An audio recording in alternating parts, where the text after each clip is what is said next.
Hello everyone, I am Ajit Verma, and in this tutorial we will try to understand the meaning of controlling and the different controlling techniques. Now what does the word control means? Basically control means in layman language I can say it's a check. It's a check on your planning, that how far you have reached and whether you are deviated from your planned path or not, and if deviated then how much you are deviated and what are the different measures to control it or check it.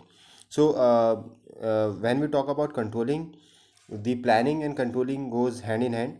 Whether you have see, if you have made a very good plan and if no proper control is there on that planning, the entire efforts of the organization will go waste.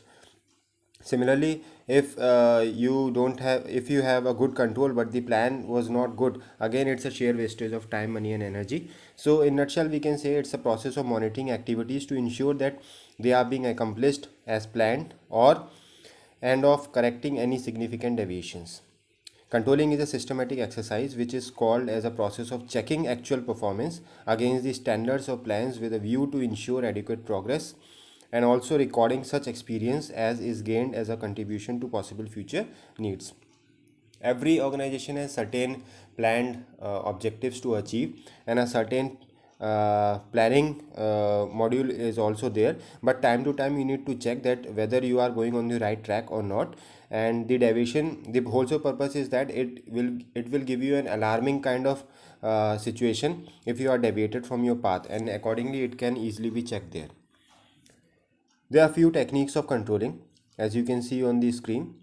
We will start our conversation from supervision and observation. The simplest way to check that whether things are going according to your planning or not is to supervise. Generally, this task is delegated to the superiors and to the managers in different organization, and they time to time supervise the things and observe the things at various points, and if they found any kind of deviation, the automatic correction will be required at that particular time, and the superiors have the authority also to correct the behavior of the people then and there only. Then the second technique is the financial statements. Financial statement only tells you about the health of the organization, and every year you have the financial statement in your hand, where the actual it may be in the term of the balance sheet also. So it actually tells you that what are your assets, what are your liabilities, how much profit you have earned through the organization, how much you are getting for the investment you have made. So all these things basically reveals the a kind of health of the organization, and they are also the controlling measures, because if you are not able to get the desired profit out of the input which you are using in the organization, it's not at all profitable to work on that particular matter. So you need to have a controlling measure over there. Third technique which is widely used is the budgetary control. Budgetary, as we have already discussed this terminology in several tutorials earlier. So budget basically are made keeping in mind the future expenditure of the firm, and if you have made the budget for the future aspect, then you have to plan each and everything within that budget limit, and many of the things can easily be controlled if you have framed the budget. For example, for marketing department, if you have made the budget of 5 lakh rupees, then any promotional campaign or any kind of exhibition or trade which the marketing department is going to conduct will have to do it within the limit of those 5 lakh rupees only. Then break-even analysis is one of the technique of controlling. Break-even analysis is widely used in case of production, like how you are able to manage the cost. So basically the company will have to make or ensure the production of that much sufficient unit, below which if you go then you will have a loss, and above and making the production units or the product units above that will give you the profit. So that is basically the crux of break-even analysis. Then you can have the return on investment also. This is also known as with the name of ROI, and you can have different methods to calculate the ROI. Like if you have invested, say for example 5 lakh rupees into the business, then what will be the return by the organization on that particular investment will suggest you that how much control you have on your plan.